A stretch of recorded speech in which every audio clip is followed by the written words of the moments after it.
মা হাজেরার কাছে গিয়ে ধোকা দিয়া কয়, হাজেরা কলিজার টুকরা সন্তানটারে কই পাঠাইছো? ইব্রাহিম তো জবাই করার জন্য নিয়ে যায়। মা হাজেরা বলে, না বাবা কোনোদিন সন্তানের জবাই করতে পারে না। এবার ইবলিস বলে, তোমার মাওলায় অর্ডার করছেন। হাজেরা ডাক দিয়া কয়, ইবলিস দূর হইয়া যা, আমার মাওলায় যদি অর্ডার করে আমি রাজি। একজন ইসমাইল না, আরো যদি ইসমাইল থাকে আমি আল্লাহর পথে বিলীন করতে রাজি হয়ে গেলাম। ইব্রাহিম আলাইহিস সালাম আল্লাহর একজন জলিল কদর পয়গম্বর। বাইতুল্লাহ নির্মাণ করেছেন ইব্রাহিম। ইসমাইল আলাইহিস সালামকে পাইলেন ৮০ বছর বয়সে। আল্লাহর নবী ইব্রাহিম দোয়া করলেন, ও আল্লাহ তুমি আমাকে একটা সন্তান দাও, রব্বি হাবলি মিনাস সালিহিন। আল্লাহর কাছে নেককার সন্তান চাইলেন। আল্লাহ তাআলা ইব্রাহিম নবীর দোয়া কবুল করে ফেললেন। আল্লাহ সুসংবাদ দিয়ে দিলেন, ফাবাশশারনাহু বিগুলামিন হালিম। ও ইব্রাহিম অপেক্ষা করো, আমি একটা তোমার সুন্দর জ্ঞান সম্পন্ন সন্তান দান করতেছি। নবীজির দ্বিতীয় বিবি হাজেরা আলাইহিস সালামের গর্ভে আল্লাহ তাআলা সন্তান দান করলেন। দুনিয়াতে আসলো, নাম রাখলেন ইসমাইল। বাবা বড় বুড়া বয়সে ইসমাইলের পাইয়া কত মায়া মোহাব্বত। আল্লাহ বলেন, দুনিয়ার মোহাব্বত দিলাম 1%, 99 গুণ মোহাব্বত আমি আল্লাহর কুদরতের কাছে জমা রাখছি।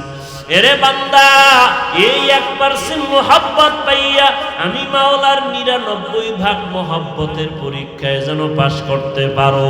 দুনিয়ার মোহাব্বত আসল না, আসল মোহাব্বত হলো আমি আল্লাহ পাকের মোহাব্বত। কারণ দুনিয়াতে তুই যাকেই মোহাব্বত করবি সে চিরদিন বেঁচে থাকবে না। তুমি মরিয়া যাবা, সেও মরে যাবে। মরার পরে কেউ কাউকে আর মোহাব্বতের স্মরণ করবে না। ইব্রাহিম নবী সন্তান পাইয়া বড় মোহাব্বতের পরীক্ষা শুরু হয়ে গেল। আল্লাহ তাআলা বলেন, আমি মুমিনকে পরীক্ষা করব 5টা জিনিসের মাধ্যমে। একটা হলো ভয়, আর একটা হলো ক্ষুধা, আর একটা হলো সম্পদের ঘাটতি। আল্লাহ মাল দিয়া নিয়ে যাবেন, আবার ফল ফসলের ঘাটতি। আল্লাহ সন্তান দিয়া নিয়ে যাবেন। আল্লাহ তাআলা দেখলেন ইব্রাহিম আমার দেওয়া সন্তান পাইয়া বড় মোহাব্বত বেড়ে গেল। আমি ইব্রাহিমের পরীক্ষা করব। আল্লাহ তাআলা হুকুম করলেন, ইব্রাহিম দেরি না করিয়া যাও, হাজেরাকে আর ইসমাইলের বাইতুল্লাহর কিনারায় জঙ্গলে নির্বাসনে দিয়া যাও। ইব্রাহিম নবী আল্লাহর পয়গম্বর, আল্লাহর অর্ডার পাওয়া মাত্র দেরি করে নাই, বাইতুল্লাহর দিকে রওনা। ঘরটাও দেখা যায় না, চারদিকে পাহাড় আর জঙ্গল, মানুষ নেই, সূর্যের আলোটাও পূর্ণ আসে না। বাইতুল্লাহর পাশে এখন যেখানে সফা মারওয়া পাহাড়, এখানে বাবা ইব্রাহিম ইসমাইল আর হাজেরাকে রাখলেন। কিছু পানি আর কিছু রুটি সামান্য রেখে এবার বিদায় হবেন। ইসমাইল আর হাজেরাকে রাইখা শিশু বাচ্চা ইসমাইল, মহিলা হাজেরা, আর কোনো মানুষ নাই। এবার ইব্রাহিম নবী রওয়ানা। হাজেরার চোখের পানি পড়ে গেল, ডাক দিয়ে কয়, পয়গম্বর আমি হাজেরাকে শিশু বাচ্চাকে এখানে রেখে গেলেন কেন? বলে আল্লাহর হুকুম। আল্লাহর হুকুম যদি হয়, হাজেরা বলে আমার কোনো দাবি নাই, তবে মাঝে মাঝে একটু আসবেন, ইসমাইলের খবরটা নিয়ে যাবেন। একটু পানি আছে, 2-3 দিন পরে থাকবে না। আমি ইসমাইলের নিয়ে মহিলা মানুষ কেমনে এখানে বসবাস করব? ইব্রাহিম নবী কান্না করিয়া বিদায় হলেন। ইসমাইলের মোহাব্বতের মধ্যে পরীক্ষা শুরু হয়ে গেল। সন্তানের মোহাব্বতকে প্রাধান্য দিয়া আল্লাহর মোহাব্বতে ঘাটতি করা যাবে না। সন্তানের রাখিয়া ইব্রাহিম পাহাড়ের উপর উঠে আবার নিচে নামলেন, পাদদেশে নামলেন, আল্লাহর কাছে মোনাজাত দিলেন, রব্বানা ইন্নী আসকানতু মিন যুররিয়াতি বিওয়াদিন গায়রি যি জারইন ইনদা বাইতিকাল মুহাররম। ও আল্লাহ, আমার কলিজার টুকরা সন্তান, এই বয়সের মোহাব্বতের সন্তান, আমার বিবি হাজেরাকে রাখিয়া এবার আমি বিদায় নিতে চললাম, তোমার কাছে দোয়া করে গেলাম আমার সন্তানের রিজিকের ব্যবস্থা করো, ফল ফসলের ব্যবস্থা করো, তারা তোমার শুকর আদায় করবে, নামাজ তারা আদায় করবে। এই বলিয়া ইব্রাহিম নবী চলে গেলেন। এদিকে হাজেরার শিশু ইসমাইল ছাড়া কেউ নাই। দুই একদিনের মধ্যেই পানিও শেষ হয়ে গেল, এখন আর বুকের দুধও নাই, বাচ্চা ইসমাইলের সান্ত্বনা দেওয়ার মতো কোনো পানিও নাই। মরুভূমি এলাকা, মা হাজেরা পাগলনির মতো চিৎকার দেয়, ইসমাইলের কান্না সহ্য করা যায় না। মা যতই পাগলের মতো করুক না কেন, সন্তানের বিরহের বেদনা সহ্য করা যায় না। ইসমাইল শিশু বাচ্চা কাঁদে, ক্ষুধার তৃষ্ণা, মায়ের বুকে দুধ নাই, পাগলনির মতো। ইতিহাসবিদরা লেখে মা হাজেরা তার নিজের জিহ্বাটা ইসমাইলের মুখের মধ্যে দিয়ে দিল, দেখে জিহ্বায় কোনো পানি নাই, শুকনা হয়ে গেল। হঠাৎ নজর করিয়া দেখে ওই মারোয়া পাহাড়ে একটু পানি পানি মনে হয়। মা হাজেরা দৌড় দিলেন, একটু দেখি পানি আনা যায় কিনা। ওখানে গিয়া দেখেন কোনো পানি না, ওই সূর্যের একটু আলো লাইগা বালু পাহাড়ের উপরে চিকচিক করে মনে হয় যেন পানি। ওখানে দাঁড়াইয়া চিৎকার দিয়া কাঁদেন, ও আল্লাহ ইসমাইলের বাঁচানোর ব্যবস্থা করো। ওখান থেকে আবার সফা পাহাড়ে দৌড় দিলেন। এইভাবে মা হাজেরা 7 বার দৌড় দিলেন। আল্লাহ কয়, ওরে জিবরাইল, আমি আল্লাহ তোমাকে সাক্ষী রেখে বলতেছি রে জিবরাইল, আমার হাজেরা যেই সফা মারোয়ায় দৌড় দিল 7 বার, লিখে রাখবা, আমি আইন করে দিলাম আমার বাইতুল্লাহ যারা জিয়ারত করতে আসবে যত হাজিরা, ওই সফা মারোয়ায় যদি হাজেরার মতো দৌড় না দেয়, আমি আল্লাহ কারো হজ কবুল করব না। হাজেরার স্মৃতিটা আল্লাহ রেখে দিলেন কিয়ামত পর্যন্ত। আজকে হাজী সাহেবরা হাজেরা আলাইহিস সালামের স্মৃতি চারণে ওই সফা মারোয়ায় দৌড়াইতে থাকে।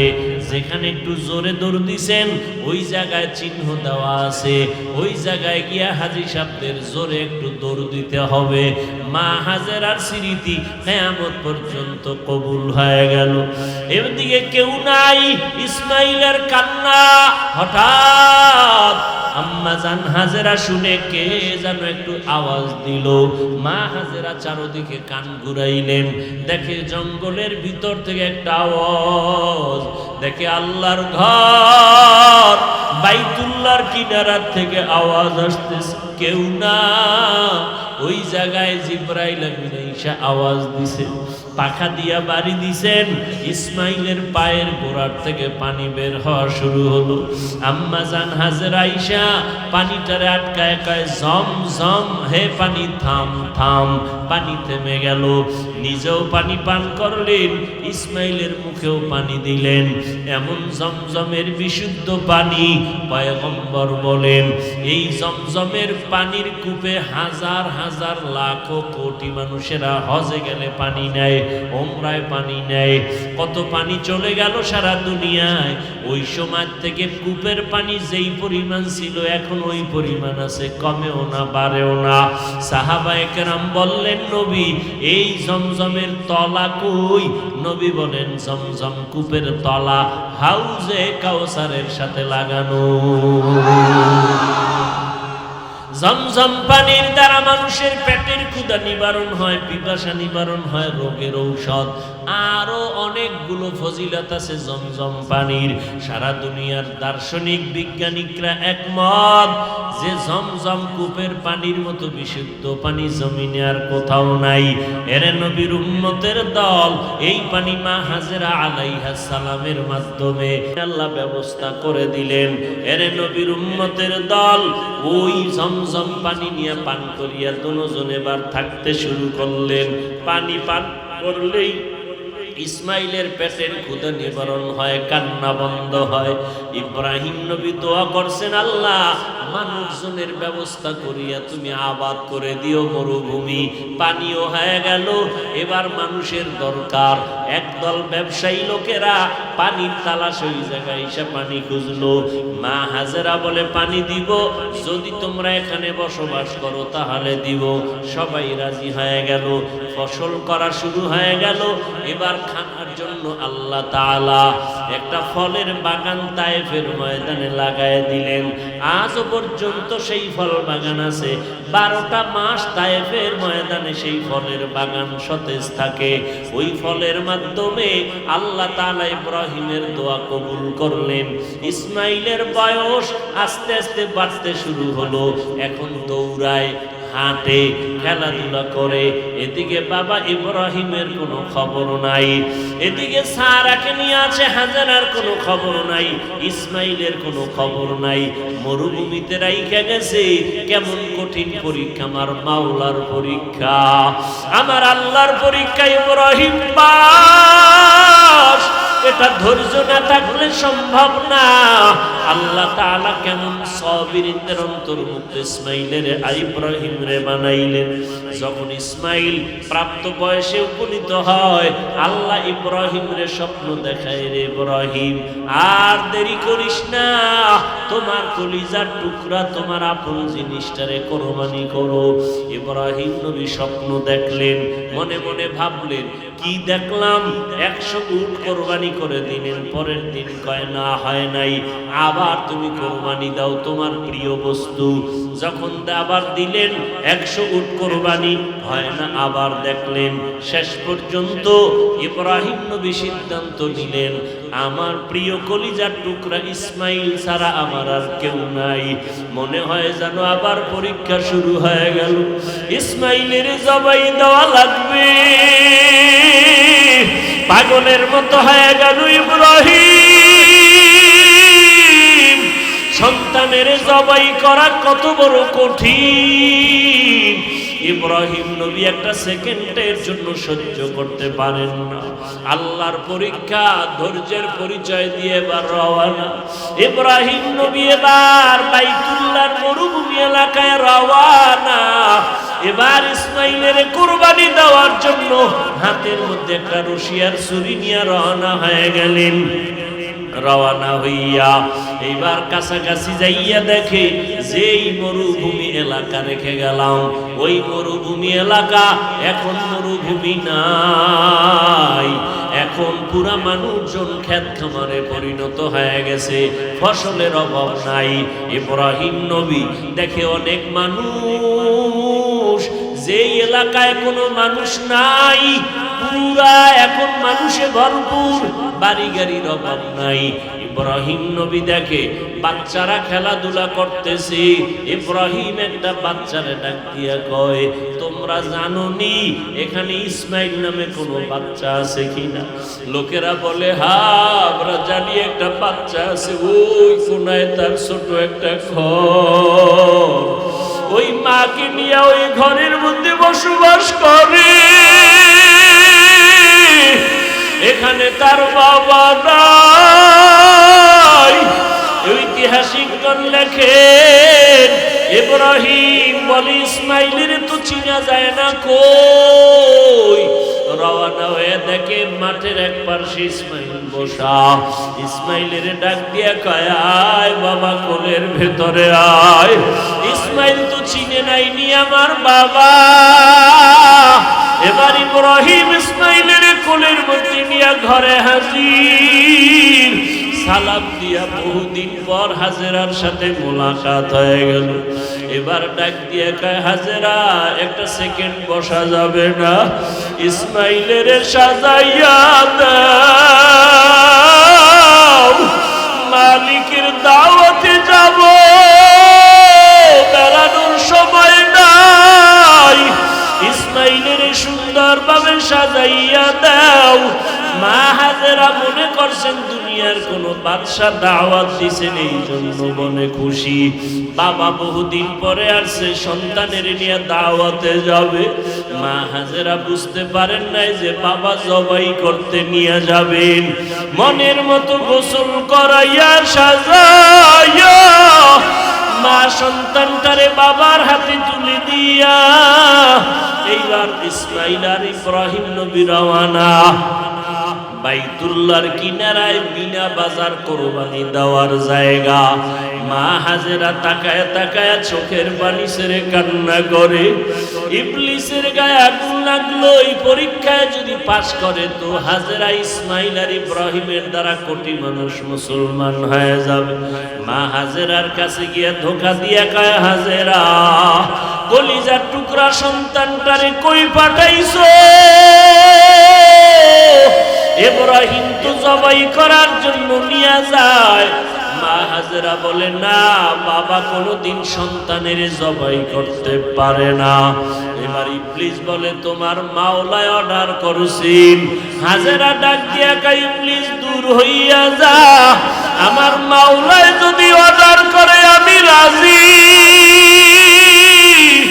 একজন ইসমাইল না, আরো যদি ইসমাইল থাকে আমি আল্লাহর পথে বিলীন করতে রাজি হয়ে গেলাম। এইবার ইসমাইলের নিয়া বাবা মিনা বাজারের কিনারায় হাজির। জবাই করার আগে দেখে সন্তান ইসমাইলের ইমানের হালাত কেমন। আমি যে ওরে জবাই করব ইসমাইল তো জানে না। হঠাৎ ইব্রাহিম নবী বললেন, ও বাবা আমি একটু স্বপ্নে দেখলাম, ইন্নী আরা ফিল মানাম আন্নী আযবাহুকা ফানজুর মাযা তারা। আল্লাহর স্বপ্নে দেখাইলেন আমি তোমাকে জবাই করতেছি, বলো তোমার মনের কি অবস্থা। ইসমাইল বাবার জবানে কথাটা শোনা মাত্র একটা সেকেন্ড দেরি করে নাই, সাথে সাথে জবাব দিয়া বলে, ইয়া আবাতি ফাল মা তুমার সাতাজিদুনি ইনশাআল্লাহ ইনশাআল্লাহু মিনাস সাবিরিন। আব্বাজান আপনি দেরি না করিয়া স্বপ্ন তাড়াতাড়ি কায়েম করে ফেলেন, আমাকে জবাই করে দেন, ইনশাআল্লাহ আমাকে ধৈর্য ধারণকারীদের মধ্যে পাবেন। তবে আব্বাজান কথাটা যদি বাড়িতে বসে বলতেন, যেই মা কত কষ্ট করে আমারে বড় বানাইছে, আপনি বাবায় রাখিয়া চলিয়া গেছেন, আমার মার বুক শুকায় গেছে, দুধ দিতে পারে না, কত কষ্ট করেছে, এত কষ্ট করি আমারে বড় বানাইছে আমার মা। ওই মায়ের থেকে যদি একটু বিদায় নিতে পারতাম, মায়ের থেকে বিদায় সালামটা দিতে পারতাম। ও সন্তানেরা, ওই মা যে কত কঠিন। এই জায়গায় অনেক আল্লাহর বান্দারা আছেন, বাড়ির থেকে মা বাবা সাইরাই হিল ট্যাক্সে আপনি পাহাড়ের ভিতরে চলে আসছেন। কত আল্লাহর বান্দাদের মা দুনিয়া থেকে চলে গেল, জানাজায়ও দিতে পারে নাই, বাবায় চলে গেল দেখতেও পারে নাই। ওই মা বাবা সারিয়া বড় অসহায়ের মতো এখানে হাজির, কত কষ্টের জীবন কাটাইলো আল্লাহর বান্দারা। কিন্তু খবর জানো না রে বাবা, তোমার মা যতদিন বেঁচে আছিল তোমার চিন্তায় খানা খাইতে পারে নাই, ভাতের প্লেট নিয়ে চোখের পানিতে ভরপুর। ইসমাইল কান্না করে, ও বাবা, মায়ের কাছে বসিয়া বললে মায়ের থেকে বিদায় নিয়ে আসতাম। ও আল্লাহর বান্দারা, কেমন মার, কেমন বাবার, কেমন সন্তান। আমার মাওলার মুহাব্বত যার অন্তরে গালেব হয়ে গেছে তার দ্বারাই সম্ভব। ইসমাইল কান্না করে, বাবা যদি একটু ঘরে বলতেন মায়ের থেকে বিদায় নিয়ে আসতাম। বলেন নাই, কোনো দুঃখ নাই, যখন আমাকে জবাই করিয়া বাড়িতে যাবেন আম্মা জান যদি দেখে আমি ইসমাইল আপনার পাশে নাই, মা পাগলের মতো কান্না করে বেউ আর বলবে আমার ইসমাইল কই।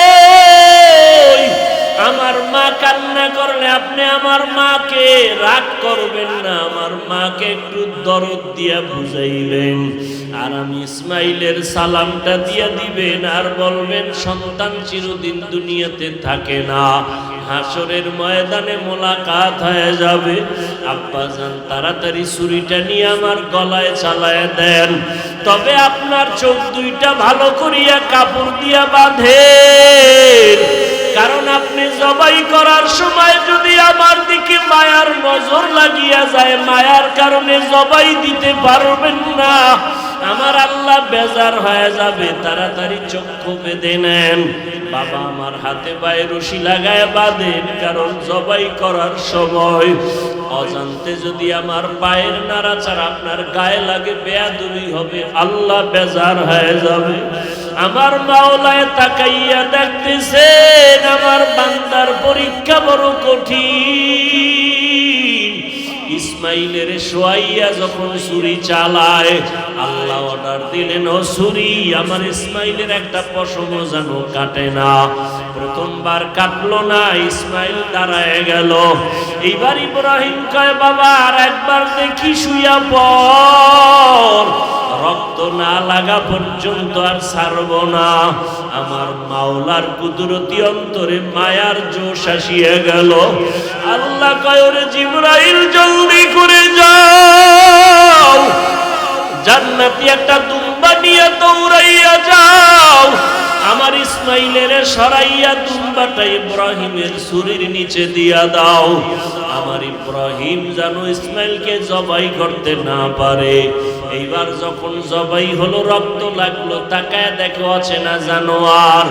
আল্লাহর ইব্রাহিম খলিল ডাক দিয়া কই ইসমাইল এবারও বুঝি আল্লাহ বেজার, আর একবার আল্লাহ ওহী নাযিল করে বললেন ওয়ানাদাইনাহু আইয়া ইব্রাহিম قد صدقت الرؤيا إنا كذلك نجزي المحسنين। ও ইব্রাহিম আর লাগবে না, হয়ে গেছে, তুমি পরীক্ষায় পাস। হাজেরাকে বলে আসছো মালিকের দাওয়াতে যাই, বিদায় বেলা কি হাদিয়া নিয়ে যাবাই, গোশত হাদিয়া নিয়ে যাও। আর হাজেরা ইসমাইলের নিয়ে কান্না করে পাগলের মতো তাড়াতাড়ি মায়ের কোলে ফিরাইয়া দাও। এরে আল্লাহর বান্দারা, আজকে সন্তান আল্লাহ দান করলেন। ও পর্দার আড়ালের মা বোনেরা, ও বৃদ্ধ বাবাজি, পারছেন কি সন্তানটাকে একটা নেককার সন্তান বানাইতে? ও যুবকেরা, স্কুলে পড়ো, কলেজে পড়ো, শুরুতেই বলছি নিষেধ নাই, ইবাদত। আল্লাহর দ্বীন কায়েমের জন্য তুমি ডাক্তার হও, ইঞ্জিনিয়ার হও, মুসলমানের ইজ্জত রক্ষার জন্য তুমি এসপি হও, ডিসি হও, স্কুল কলেজে পড়ো, বড় ভালো কাজ। তবে ওখানে পড়তে গিয়া তুমি আল্লাহকে ভুলিয়া যাইও না। পাঁচ বেলার নামাজ পড়ো, মা বাবার খেদমত করো, ওলামায়ে কেরামের পরামর্শ নিয়ে চলো, আর মা মুরব্বীদের দোয়া নিয়ে চলো। মা বাবার চোখের পানি আর দোয়া ছাড়া সামনে আগাইতে পারবা না রে বাবা। ও যুবক, আজকে তুমি যত বড় পরীক্ষায় ভালো নাম্বার পাও, মা বাবার দোয়া ছাড়া পাও নাই। মা বাবার চোখের পানি আর দোয়ার কারণে তুমি টাকার মালিক, বাড়ি গাড়ির মালিক, সম্মানের চেয়ারের মালিক। ওই মা বাবারে কষ্ট যদি দিয়া থাকো, আজকে বাসায় গিয়া ক্ষমা চাইও। যার মা নাই কবর জিয়ারত করো আর কান্না করো। ওই মা যদি মাথায় হাত দিয়া দোয়া করিয়া দেয়, সাথে সাথে আরশে আজিমে কবুল। ওলামায়ে কেরামের দোয়া নিয়ে আমল শুরু করিয়া দাও রে বাবা। শয়তানের ধোকায় পড়ে যত অন্যায় করেছো, আজকে তওবা করে নাও। হায়াতের মালিক আল্লাহ, রিজিকের মালিক আল্লাহ, ইজ্জতের মালিক আল্লাহ। মরিয়া গেলে যাব আর নামাজ ছাড়বো না, বেপরদায় চলবো না, মা বাবারে কষ্ট দিব না, নবীর তরিকার বাহিরে চলবো না, দেশের বিরুদ্ধে, জাতির বিরুদ্ধে কোনো ষড়যন্ত্রে লিপ্ত হব না। যদি অন্তরে কোনো মুনাফিকি না থাকে, ও যুবক, দুই ফোঁটা চোখের পানি ছেড়ে কান্না করো। মনে মনে যদি ভাবো কোরআন মিথ্যা, আলেম ওলামাদের কথা মিথ্যা, প্রমাণ দাও, আমরা আর নামাজ পড়বো না। কিন্তু বড় বড়রাও চেষ্টা করলো, পারলো না। ওই কোরআন সত্য, কোরআন হাদিস সত্য, নবী সত্য, উলামায়ে কেরামের কথাও সত্য। এক জাররা পরিমাণ গুনাহ নিয়ে কবরে গেলে জাহান্নামের আগুনে জ্বলবে, তাও সত্য। এরে নবীর উম্মতের দল, এখনো সময় আছে, তওবা করে নাও। গলায় ছুরি আসবে, মরে যাব, নামাজ ছাড়বা না, দাড়ি কাটবা না, বেপরদায় চলবা না, মা বাবার সাথে বেয়াদবি করবা না, আলেমদের বিরোধিতা করে গুনাহগার হবা না, নবীর তরিকা মেনে চলবা। তওবা করার যদি নিয়ত হয়, খাঁটি তওবার নিয়তে দুটো হাত আমার আল্লাহকে দেখাইয়া দাও। আল্লাহ হাতগুলো কবুল করে নেন, তওবা কবুল করে নেন, তওবার উপরে মজবুত হয়ে চলার তৌফিক দান করেন, আমিন। আলহামদুলিল্লাহি রাব্বিল আলামিন, ওয়াসসালাতু ওয়াসসালামু আলা সাইয়্যিদিল আমবিয়াই ওয়াল মুরসালিন ওয়া আলা আলিহি ওয়া আসহাবিহি আজমাইন। ইয়া আরহামার রাহিমিন, ইয়া আরহামার রাহিমিন, ইয়া আরহামার রাহিমিন। রব্বিরহামহুমা কামা রব্বায়ানি সগীরা। আল্লাহুম্মা ইন্নাকা আফুউন কারীম, তুহিব্বুল আফওয়া ফা'ফু আন্না। আল্লাহুম্মা ইন্না নাসআলুকা রিযাকা ওয়াল জান্নাহ ওয়া নাউযু বিকা মিন সাখাতিকা ওয়ান নার। ইয়া আল্লাহ, আপনি আমাদের মাফ করিয়া দেন। আয় আল্লাহ, পাহাড় অঞ্চলের মানুষ, কেউ মা হারাইয়া এখানে হাজির, কেউ বাবা হারাইয়া হাজির, কেউ আপন ভাইকে হারাইয়া অসহায়ের মতো এখানে আছে। অনেকে বাবারে দেখতে পারে না, অনেকে মাকে দেখতে পারে না। আয় আল্লাহ, জীবিকার তাগিদে এখানে হাজির। আয় আল্লাহ, কষ্ট নিয়ে আসছে, কাউকে খালি ফিরাইয়া দিয়েন না। মেহেরবানি করে সবাইকে মাফ করিয়া দেন। আয় আল্লাহ, মাহফিল কবুল করে নেন। আয়োজনকারী সহযোগিতাকারীদের কবুল করে নেন। আয় আল্লাহ, এলাকার ঘরে ঘরে সুন্নতের বাতি জ্বালায়া দেন, শান্তি দান করেন। নবীজির রওজা বাইতুল্লাহ জিয়ারতের তৌফিক দান করেন। মাদ্রাসা মসজিদগুলো কবুল করে নেন। আয় আল্লাহ, আয়োজনকারী সহযোগিতাকারীদের কবুল করে নেন। দিলের নেক আশাগুলো পূরণ করে দেন। আমার মা বোনদের হাজেরা আলাইহিস সালামের মতো আদর্শওয়ালা বানায় দেন। আমার বাবাজিদেরকে ইব্রাহিম নবীর মতো আদর্শওয়ালা বানায় দেন। আমার কলিজার যুবকদের ইসমাইল নবীর মতো আদর্শওয়ালা বানাইয়া দেন। আয় আল্লাহ, কোরআন পড়নেওয়ালা বানায় দেন, নামাজি বানায় দেন। মোবাইলের গুনাহের থেকে হেফাজত করেন। সারা দুনিয়াবাসীকে মাফ করে দেন। বাংলাদেশ শান্তির দেশ বানায় দেন। আয় আল্লাহ, প্রশাসনিকভাবে যারা কাজ করে দিনদার বানায় দেন। আয় আল্লাহ, জনপ্রতিনিধির দায়িত্বে যারা, সবাইকে দিনদার বানায় দেন। আয় আল্লাহ, নবীজির সুন্নতের উপরে মজবুতি দান করেন। রিয়া হাসাদ কিবির দূর করে ইখলাস দান করেন। আয় আল্লাহ, আমরা যারা হাত তুলেছি জানি না কার মা নাই, কার বাবা নাই। গুনার কারণে দিলটা পাথর, চোখ